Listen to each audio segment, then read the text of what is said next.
This is Pod Strangely Warmed, a place where we tell the good Methodist story, where we have conversations that invite followers of Jesus to seek after that loving, just, and free world that God imagines for us all, and have a little fun along the way. Hi, and welcome back to Pod Strangely Warmed. I'm Daniel Hawkins, your host, and this week on the podcast, we continue on our journey toward the horizon. As we make this journey toward the horizon and the Uniting Conference that will happen at the end of September, we are joined on the podcast each week by teams of folks who will help guide us in fulfilling the missional priorities of the annual conference. And today on the podcast, to help us explore the missional priority of maximizing care and healing, we are proud to be joined by our favorite resident Michigan Wolverine, Joy Dister-Dominguez, and Reverend Andrew Fiser as well. Thank you so much for both being here on the podcast. As we get started today, I just need you to know that before I came in here, I was at Starbucks working on my sermon. Okay. And we are recording this 2 days before Texas plays Michigan. Yes. And as I was sitting in the Starbucks, there were two, middle-aged women decked out head to toe in burnt orange, wearing buttons that said "Beat Texas." No, Beat Michigan. No, they said "Beat Michigan." You're right. You're right. It's okay. And I didn't see them until they were walking out the door. Otherwise, I would have brought one just as a special gift to you. Y'all won the national championship last year, and so this whole year is just the rest of us taking pot shots to feel a little bit better about our 3-9 team from last year. So, sports ball. It's the way it is. We are hoping that on Saturday, you don't have to use all of your professional skill to maximize your own care and healing in response to the Texas-Michigan game. You never know. As we get started today, Joy, I know you've been on the podcast a number of times, but share with the folks who may be new with us here in the Pod Strangely Warm family, when you're not helping direct care and healing, helping maximize that for the annual conference, what are you most likely to be doing, and what are some things that you care deeply about outside of working for the conference? Yeah, so my husband Ricky and I have a 3-year-old son, and so we are basically just trying to keep up with him, chasing him around. He never stops moving and loves to play baseball and all things that involve movement or throwing something. So we have a great time with him. We also just got a dog since I've been on last. Nice. A 3-year-old Australian Labradoodle, and her name is Ellie, and she is precious, and we're trying to train her right now, but she's pretty stubborn and kind of a diva. So, we also have a cat, and like you said earlier, watching Michigan football. I'm glad that fall is back. All is right in the world, and except Jim Harbaugh is in Los Angeles. Yes, but that's okay. Sherrone Moore is going to be stealing signs for Michigan and just sending the tapes in. So don't worry. Fake news. So it's fun to see this new team emerge. Donovan Edwards, number 7, is my favorite that's remaining. It's also fun to see where the last, I know you're really excited about this, the national championship team, like where they've gone in the NFL and then how they're doing. Tell me more. It's fascinating. How much time you got? So, that's what you can find us doing. Love to work out and do Pilates on Saturday mornings. That's where you can find me. And just be active and, What is the one thing that having a 3-year-old puppy who is stubborn has I thought you were taught say 3-year-old you about? Son. Well, I'm not asking for parental commentary on that. I'm talking. We too got a puppy since the last time you were on, fun. and ours is 3 months old instead of 3 years old. Yeah. What is one thing that you have learned about yourself as a pet parent through the stubborn Aussie Labradoodle? Well, I love her unconditional love and the excitement when you walk in the door or if you're gone for a day and she's so happy to see you, and it's like it's magical. I appreciate that. It's fun, but and patience, of course, but and Dustin's looking at his watch saying move it along. Hey, that is prone to happen. It's okay. Andrew, this is your second podcast appearance in the last 3 weeks or so. Yeah, thanks for having me back. Absolutely. We are so glad that you're here again. You shared with us a little bit about who you were last time you were here, but tell us a little bit more about what you do outside of the work of the church and being pastor, Andrew, along the way. Clearly, it's not Michigan football. No. So No sports ball for me. Thanks. Sorry, everybody. My wife, Khaki, and I live in Grapevine. We've got a 2-year-old and a 6-year-old and 3 dogs who are untrainable. Oh. I was about to ask him to teach us some stuff here, but Nothing. okay. I've got nothing. Nothing. No, okay. Yeah, 2 angry old men and a Aussie. They just, Nice. It's just keeping up with that wild herd of Very kids good. and dogs. Yeah. I am convinced that I self-identify as a C- pet parent, and that's why we went with the mini Bernedoodle, right? They're Nice. supposed to be sort of semi-smart but super chill, and largely that is true, except for the moments where I, or frankly anyone, walks into Sure. the house. Sure. Those moments are like my dog that has slept for the last 20 hours wakes up and like just becomes this All the energy. human-seeking missile Yes. with, nothing but joy and love and Yes. affection and all that, but try to tell that to my dad who's coming over and leery of the dog to begin Sure. with. It's one of those joyful things. We need to have a session of maximizing care and healing just for our guests to say it'll be okay. We promise the dog's not crazy, but that's all right. Thank you all again for being on the podcast. Joy, you've brought some art with you today that we've got hanging behind us here. Why don't you tell us a little bit about that? Yeah, so about 10 years ago, in my Gospel of Matthew class, we had the opportunity after studying the Gospel of Matthew to depict it in art. And it's one of my favorites. And it, obviously I did it, but Humble brag. to me, it sums up the gospel message, but it also ties in closely with how I understand care and healing. So on the left-hand side, you'll see earth tones, the green, the blues, representing the water and the land. And on the right-hand side, the yellows, the reds, representing heaven. Wherever God is, wherever we reside with God and God's kingdom, if you will. And in the middle, you have Jesus who came to bring the kingdom of heaven here on earth and bridges that gap in the center and reaches to both. And I feel as followers of Jesus, that is what we are also trying to do. Bring the kingdom of heaven and God's loving, just, and free world. yes, the mercy and forgiveness, the care and the healing here on earth. And so that's, I just love that imagery, I guess. So. Absolutely. And I think you're right. That is part of our call, right? To walk with Christ and join with Christ and being that bridge from our current reality to God's preferred future, Yes, right? The kingdom of God and the kingdom of earth kind of coming together, right? Yeah. That's beautiful. Thanks. As you share with us, I can't help but think, it makes total sense why Joy is doing this job. Because for many of us, this journey toward the new horizon is not just a journey toward a uniting of 3 different conferences. It's a journey toward kind of a creation from scratch, a new conference structure.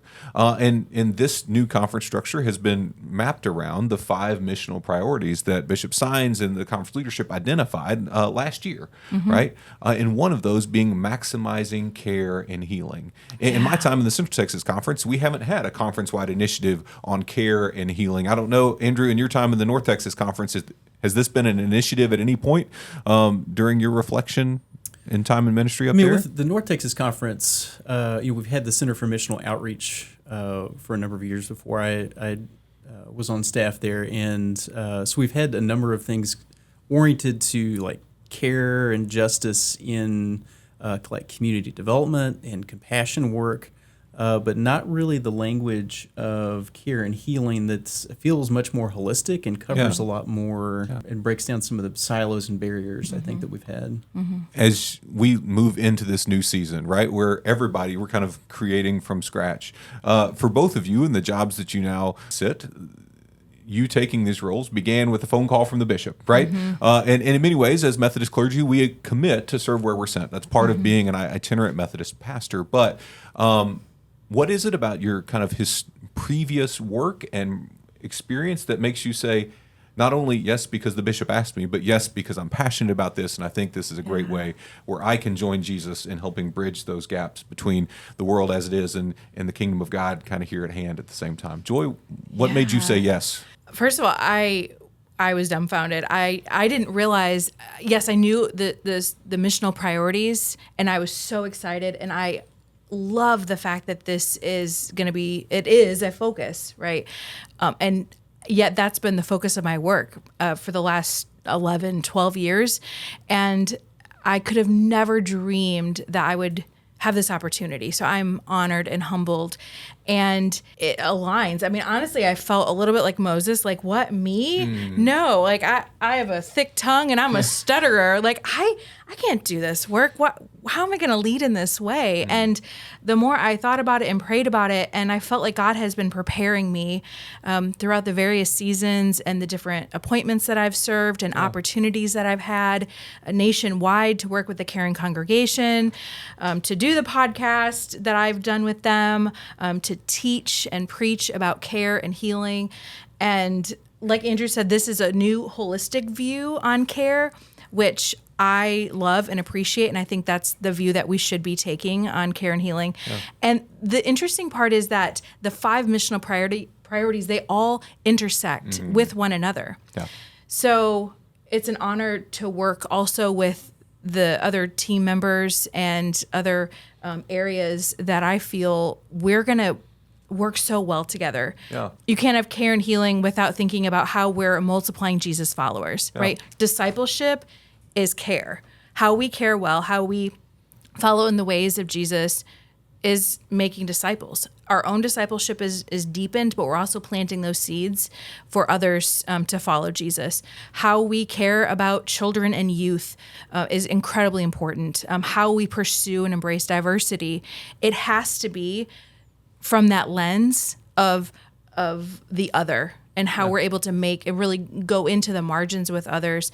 And then how we tell our story, the ways in which God has transformed our lives and the healing that has taken place. We have to share that because you're going to inspire others and you're going to encourage others to either follow Jesus or deepen their own walk with Jesus. So yeah, it's fun that they all work together, and I'm just grateful to be a small part of that in the work ahead. That intersectionality of the work is so vivid and so clear and so essential, right? Y'all mentioned breaking down silos earlier and the holistic approach within care and healing as an approach. But I think within the entire conference, the way these things work together helps break down those silos, right? Yes. Andrew, you're a one-man embodiment of this intersectionality, right? You were on the podcast last week, that's right, or not last week, 2 weeks ago, talking about as a member of the team that's going to help us lead in pursuing and embracing diversity. And here you are again on the podcast as a part of the team that's going to help us maximize care and healing. What is it in your background, in churches you've served and life experiences you've had, that makes you the man for this kind of intersectionality role that you are in this time? Sure. My background is really influenced by my mom, who was an employee but leader later in her life for a number of nonprofits. Someone who was really devoted to serving the community and worked in community action agencies in Central Arkansas. And so I always had this kind of involvement and conversation going on in our household about what does it mean to make a difference in our community. And that means fighting poverty. It means putting in the infrastructure and programs in place to help alleviate poverty and break down some of the barriers that people have to being successful in the ways that they're called to be successful in the world. You know, I really heard my call to ministry in a new church start that was kind of an intersection of both restarting an old historic church in downtown Little Rock, but paired with that, becoming an arts and spirituality mission there in the downtown area. And, you know, I've just been fascinated and drawn again and again by God to these places that have an intersection of discipleship and, you know, rich theological formation and service and justice. And a lot of times in our theological conversations, the way that church just kind of happens, those two get separated. But I've been drawn again and again to places that we have in the United Methodist Church and elsewhere that those two are united. Yeah. And that's a great gift we have as the United Methodist Church. An incredible gift, that way in which our own discipleship, the transformation of our lives and the transformation of the world aren't independent things. That's right. They go hand in hand. And so care and healing is a huge place in that. Yeah. Max Amazing Care and Healing has been on our tongues across the Yes. annual conference for about a year and a half now. Y'all have been in the work of kind of forming this team and forming the actual mission and ministry that will come out of it for 2 months Yes. or so. As things sit today, Joy, who's on the team beyond the two of you, and what does ministry look like now? And then secondarily to that, what are some hopes for what that mission and ministry will look like in the upcoming months and years? Yeah, so we are honored to have Reverend Jeremy Bassett. He is our disaster response coordinator. Okay. So he is responding to the disasters that are happening really in real time. He comes with a wealth of knowledge from his time as a clergy person from the Oklahoma Conference. Okay. And decades of experience working with UMCOR, working to get grants and funding to help communities that are usually impoverished rebuild and get the needs that they have right there and then. He's also working on developing some blue sky initiatives that is not sitting around waiting for a disaster to happen, but how are we training and equipping our churches to do the work while we wait for a disaster to happen, but you're already active in the community. You're already working because chances are there are projects or things that need to get done in the community. Then we have Reverend Liz Greenwell, and she is our crisis response care coordinator. And Liz responds to any kind of crisis within the church. If it is clergy sexual misconduct, if it's any kind of ethical violations or ways in which the community is experiencing any kind of crisis, specifically around clergy persons, she's there to work with a team of people, with the lay people and the clergy person to find care and healing within those situations. She's also working on some initiatives on conflict resolution and what does it look like whenever something starts to come up in a church, or if there is some kind of disagreement, how are we working through those in a Christ-like way? Yeah. And then we have Anna Lee, and Anna is a faith community nurse. She comes to us by way of a very generous grant from Texas Health, and she is working on our clergy health wellness initiative. She's starting in the North Texas Conference because that's where the grant originated. But in 2025, when we hopefully get that renewed, she'll expand her territory to include the rest of the geography as we grow in Horizon Texas Conference. Very cool. Yeah. You've got a lot going in the first 2 months here, and some really beautiful kind of windows into the ministry and the mission and some good focus. Yeah, and we all have kind of our niche areas, but we all obviously work really well together. Andrew's focus when we have him half-time is compassion, justice, mental health ministries, and brings a wealth of experience from his background, obviously, as you heard from that. Yeah. I've been focusing on our clergy well-being, pastoral care for clergy people. It's an intentionality that we've not had, at least in the time that I have been a part of the Central Texas Conference in the last, I think, 12 or 13 years or so. And I'm finding that has been very well received, especially for our retired clergy people. I've heard from probably 10, maybe 15 retired clergy people just in the last week reaching out to say, hey, thank you. Thank you for not forgetting about us.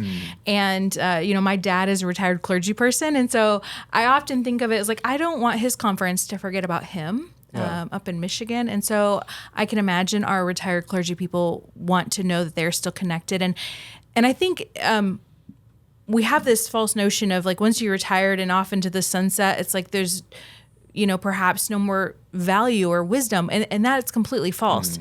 Our retired clergy people have so much offer, to give, their witness, their encouragement, their wisdom that they're able to offer in this time. And so it's that encouragement to them of hey, let's be connected, right? Yeah. How can we continue in our efforts here, in this conference going forward? How are you able to partner with us, walk alongside, maybe even offer encouragement, or even some guidance, or maybe you want to get involved in the local church and support the clergy person there in this time. So yeah, a lot of encouragement for self-care for our pastors as crisis comes up, as health concerns come up for our clergy, following up with them, offering that space, especially with resources to help our clergy people. Create space for thriving on behalf of all. Yeah. Andrew, as you think about the justice and mental health components of care and healing, what are some kind of initial beginning stages for what that ministry coming out of the conference office might look like, and coming alongside churches, both kind of as we start, but then also as you dream a little bit and think maybe 4, 5, 6 years down the road? What are some hopes that you have in that space? So where are we starting, and what do you have hopes for the future? Right. So we already have in some of our conferences some good infrastructure and resources assembled for knowing what to do in mental health crises, where to go for help, who to call. But what we have a vision for in this next year is to make that very easy to put into the hands of not only clergy but lay people, community members, and ways to get that out into the community where it's really needed. So that will look like county by county resources near people, how to have some easy referral systems for folks who need some higher level counseling services and things like that. Groups like grief groups to process with if folks are in the middle of grief and loss situations, recovery groups and things like that. We just wanted to be able to equip the people who are the church to get these resources out to where it's needed. So we'll be working on that. A number of other things that we're going to be working on are transitioning what in the North Texas Conference were called Ministry with Grants and Peace and Justice Grants to care and healing grants, which will be unveiling the process and kind of avenues for application and design for that. But in the North Texas Conference, we have this kind of legacy program of working with local churches to help them with some seed money and some kind of initial design help and coaching for launching new ministries to connect with new people in a spirit of care and healing, compassion and justice. Yeah. So that may look like a school partnership. It may look like partnering with a school to help offer some help with putting a counselor there in the school district if they're not able to afford one. It's looked like outreach to the LGBTQ community, creating some safe spaces where it's okay to gather, and maybe Christian community happens out of that, and maybe it doesn't, but definitely care and healing does. And that'll look like a number of things, given that we have this new category of care and healing that covers a lot of different avenues. Yeah. Very good. Joy, as you sit here, you laid out a little bit of what we're doing to care for pastors, and we heard from a number of the other areas within the umbrella team that you're helping guide and shape. You may not have had a chance to look up at those blue skies yet and think, what would 5 years down the road look like? What would 10 years down the road look like?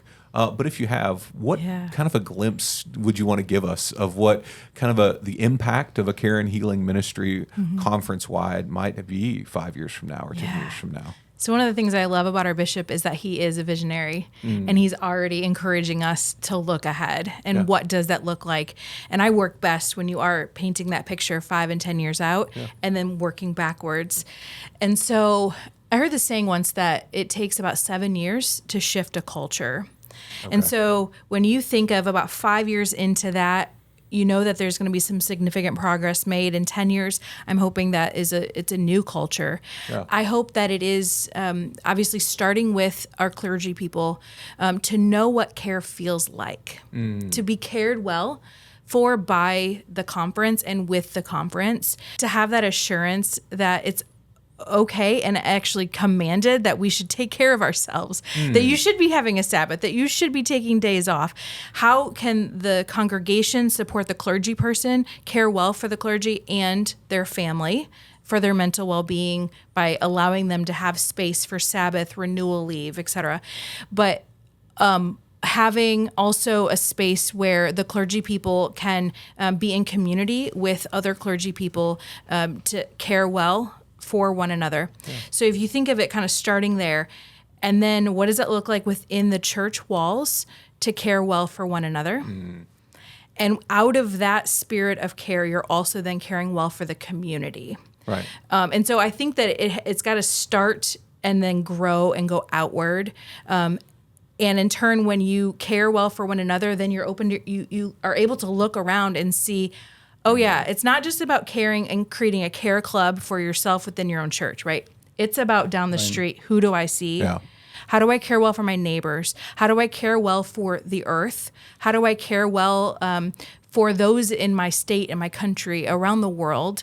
How are my decisions impacting those globally? Yeah. And it's the holistic care too. Yeah. And so that's where you see that intersection of compassion, justice, the mental health. Yes, it matters for your own personal mental health, but what am I doing to work for the good of others' mental health, and those within the community that are especially struggling? And so I'm hopeful that there's this cultural shift that as United Methodist, we are doing good by maximizing care and healing. We already recognize there is great work happening for care and healing in the community.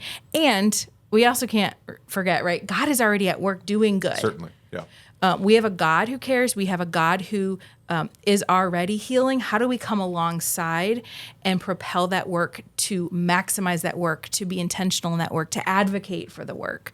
And so I see it as this cultural shift of who we are, who we're known for as in the work that we're doing. Not just what we're saying that we believe, but then the actual work, boots on the ground, what we're doing in this community, in this world. That's beautiful. And I love the framework that you've given us there of working the muscle kind of at home, right? Sure. God says, Jesus said the greatest commandment, right? Love God with everything you have, and then love your neighbor how? As yourself. Yeah. Right? Yeah. And so if we're going to, I think often the impulse we have as good and faithful church people, right? Because it is to say, well, I want to care deeply for my neighbor, right? And we launch out to start something, and it doesn't have the impact that we desire that it would have. And often it's because we haven't done the practice, essentially, right? We haven't done the work at home to kind of get the reps to enter into our community with the right kind of questions on our mind, with the right spirit open, because we've practiced with the person we've sat in Sunday school class with for 47 years, and we thought we knew well, but and we came at them and misread something or misunderstood something, and kind of had to learn to ask good questions in a trusted kind of space to then use that as we go out into our community and the world there. Absolutely. That's beautiful. I've heard the metaphor in the United Methodist Church as it relates to the book of discipline is that sometimes we're a spider trapped in our own web, but your culture shift thing is more like we're a tanker ship that's generally going in the right direction, but we need to tweak a few degrees, right? For care and healing. But that kind of turning something that big, culture takes a long time to shift in the midst of that. As you think 5 to 7 years down the road on specifically things related to justice and mental health in that kind of space, you named some of the ways in which kind of legacy conferences have been doing that work and how we're going to continue doing that work immediately. Is there kind of a vivid image that captures your imagination for what the future might look like? I think it's very easy for local churches in this time to get really stuck thinking about all of the things that we've gone through in a season of disaffiliation, of COVID, of trying to think through like, gosh, well, so and so come back? Will we be the church that we were in the past? And I think, I would love to see congregations find ways to partner with their neighbors and meet their neighbors in new ways, so that we realize we don't have to do all the things that we would like to have happen in our communities for community transformation and community service. But ours is this really unique bridge building mission that we have in our communities that can really form relationships with new people and connect people together who need to meet each other. And I think that's going to be a real game changer for our conference, but also our communities when we get people engaged with just building connections. We've got this Surgeon General's warning that we have an epidemic of isolation and loneliness, and that should be our thing. Yeah. We can work on connecting people. Yeah. We don't have to be experts in mental health. We don't have to be experts in theology. We don't have to be experts in the Bible. We can darn sure connect people and introduce people together. Yeah. And from there, we can take it in a lot of different directions. But what if, like the neighboring movement, which is one of the programs we'll talk about a little bit later with the conference, what if, like they say, Jesus really does mean we should love our neighbors, our literal neighbors, and be able to get to know them at least. And like you said, we're out of the habit in many cases of just knowing how to connect, just how to talk with people. Yeah. And I think once we find some ways to just practice that, have some easy tools to re-engage in some of those basic practices of connecting, being neighbors, that restores kind of the social fabric that both can heal our country in the space that we're in, but also really heal and energize the church for the kind of kinetic work that we're supposed to be about, of going, of being sent out into the world. That's beautiful. Joy, we've heard a lot about some of the forming work. We've heard a lot about the dream for going forward. What are some things that we can look forward to over the course of the fall and early spring? Yeah, so we are continuing with our back to school initiative. While the children are back in school, we're connecting prayer partners. And so that is excellent work that is happening and that will continue to happen throughout, into the next year. Also, this fall, I am planning end of October, beginning of November. Around our conference, there'll be 5 locations for one-day grief retreats for our clergy, bringing in a coach, Reverend Dr. Vicki Johnson, to do, it's a one-day intensive retreat for clergy to really focus and have safe space to process their own grief, but also how we can walk with others in our community through grief. In the spring, we already have on the books for January and February 2-day Spanish-speaking care ministry training opportunities. So it's going to be all in Spanish. We're bringing in Alma Perez from Discipleship Ministries, and she is bilingual and will teach our Spanish-speaking communities all about how to care well for yourself and care well for one another. So look for those dates. And then March 7th through 9th, we are going to have, it'll be really our third all-together series, clergy and lay retreats, women's retreats, and that is going to be at Prothro, March 7th through the 9th, all together worthy. And Reverend Dr. Jamie Clark Souls is going to be coming and preaching at Prothro and teaching about John 4, the woman at the well. So some great opportunities coming up, and I know Andrew's working on some for the fall as well. Yeah, so last year we had the Blue Christmas Initiative, so we'll be continuing that. You might offer some language that, like I've heard recently, around comfort and joy services. Some people call it Blue Christmas, comfort and joy. So we'll be working to push out resources to help churches that either would like to have services available to those who are just really kind of struggling at a season where we're kind of like forced to be happy. and just need a space to just be and experience comfort and joy in a season that may be really hard for lots of different reasons. So we'll be pushing those resources out so that people have access to those for liturgy, sermon series, and things like that. But we'll also be pushing out a campaign called Connect for Christmas that will basically be a way of helping us do that kind of connecting work and having a really basic practice and tool to help our people connect with their neighbors in some really easy ways, but that are really life-giving to those that are doing the connecting and those that are connected with. And so that will be rolling out this fall. Very good. That sounds fantastic. Thank you both for sharing those amazing things. Thank you. Dr. Jamie Clark Souls is one of my favorite people She's from amazing. Perkins. And I quote her all the time, probably on what felt like a throwaway line to her, but was one of those that just sticks with you.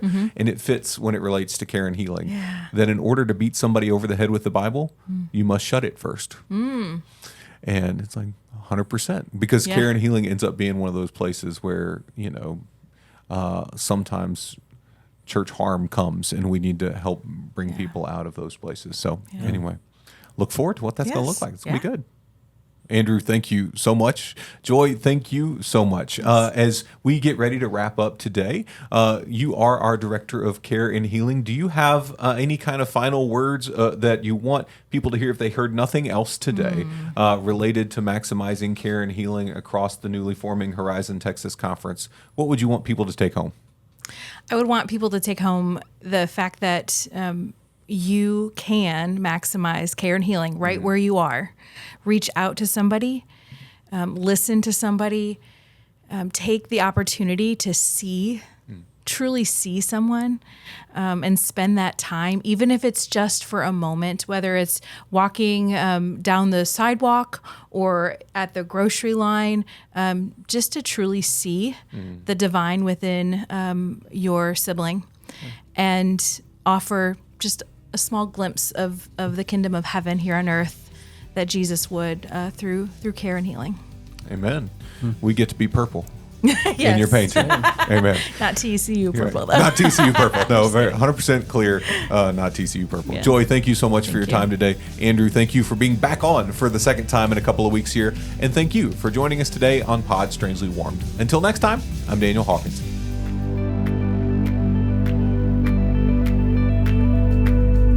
This has been Pod Strangely Warmed. If you enjoyed our conversation today, know that you can find us anywhere you find podcasts. On Spotify, Apple Podcast, YouTube, any and all the places, we are there. So if you want to continue the good United Methodist conversation that you've been a part of today, find us, like us, rate us, review us, and share with a friend so that the good news that is happening right here in our own midst can amplify even more. You can cut as much of that as you want. When is this going to air, by the way? Oh, Tuesday. Oh, okay. So we'll either know that we beat Texas or not. Okay. Just Right. thinking. Womp, womp, womp. Sorry.